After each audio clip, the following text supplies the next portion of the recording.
find that a little unnecessary. Hello everyone, welcome back to an episode of buying cameras that I don't need, so that way I can use them for about a week and then put them on the shelf and look at them instead of actually using them.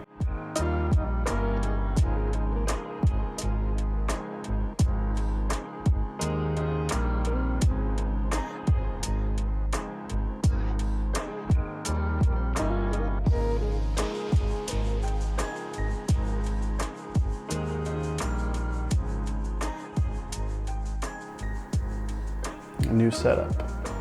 You know, I specifically engineered this for this video for a reason. No, this is just a light stand. This light over here is from my computer monitor. Lava lamp or like a salt lamp thing back there. Because I don't usually shoot at night, but due to time constraint, and for those of you who have kids, you may know that nighttime best for shooting videos. So here we are. So today we're going to be talking about this guy. And in other news, I have a cat. I will put his Instagram account here. Do not follow it because I probably will never post on it. So as most of us do, we start off the new year with high hopes with new resolutions. I didn't really start mine off saying like, this is my resolution. You know, it was just a good way to jumpstart me thinking of myself and my health and everything. And I decided to pick up running again. I never really did a lot of running, like as far as like consistent running, but I did it here and there.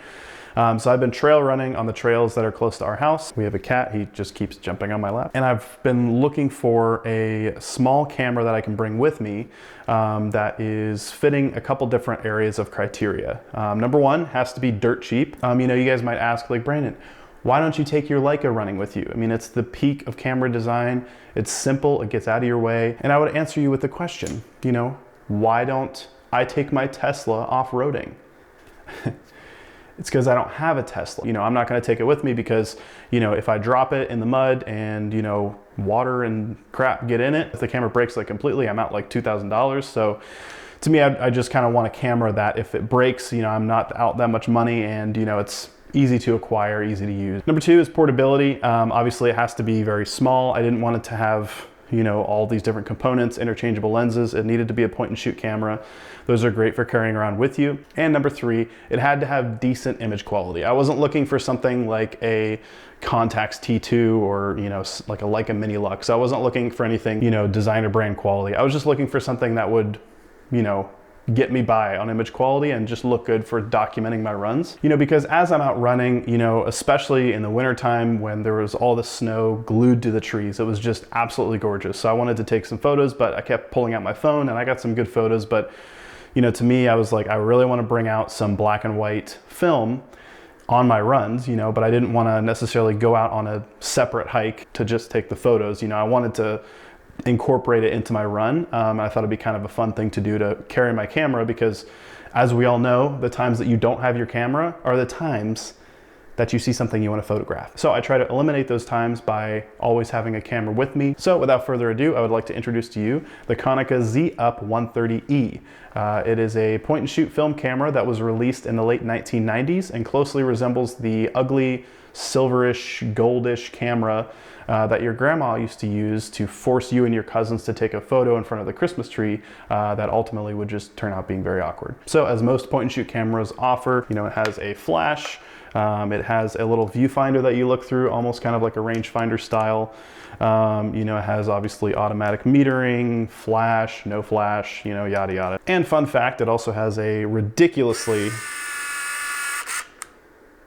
long zoom, which I never will have a use for.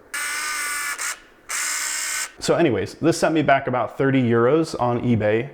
So, you know, it's about one roll of portrait. And for my fellow Americans. That equates to about 35 US dollars. So that equates to about like a gallon of milk and a carton of eggs. I took this camera out on a run that I took right after we had a big snowfall, really the only snowfall that we had this year, and just went on the trails that are close to our house.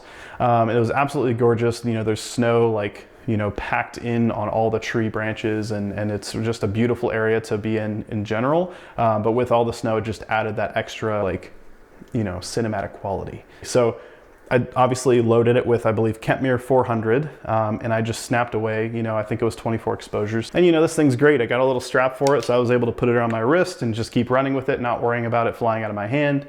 And you know, obviously it was only like 30 euros, so if it does like fall on the ground, I would be more worried about the film really than I would be the camera. But you know, it was great. I was able to stop every, you know, 5 minutes or so if I saw a composition I liked, you know, whip out the camera, take a photo, not worry about shutter speed, aperture, or anything like that. You know, and it's just the ultimate convenience of a point and shoot while I'm out for a run, you know, so I can focus on running, but also take some photos and do two things that I enjoy at the same time. Even though I don't really enjoy running, I don't think any of us enjoy running, but we do it. You know, you hear people say like, oh, I hate running, you know, out for a run now. It just doesn't make sense. But now that I am a runner and I run now, I understand it more, but I still don't, because I do hate running, but I still do it because I like it, but I also hate it. So if you can relate, put a comment down below. So anyways, pros and cons of this, you know, pros are the obvious things with any point and shoot. You know, it's small, compact, lightweight, you know, it's a small footprint as they call it.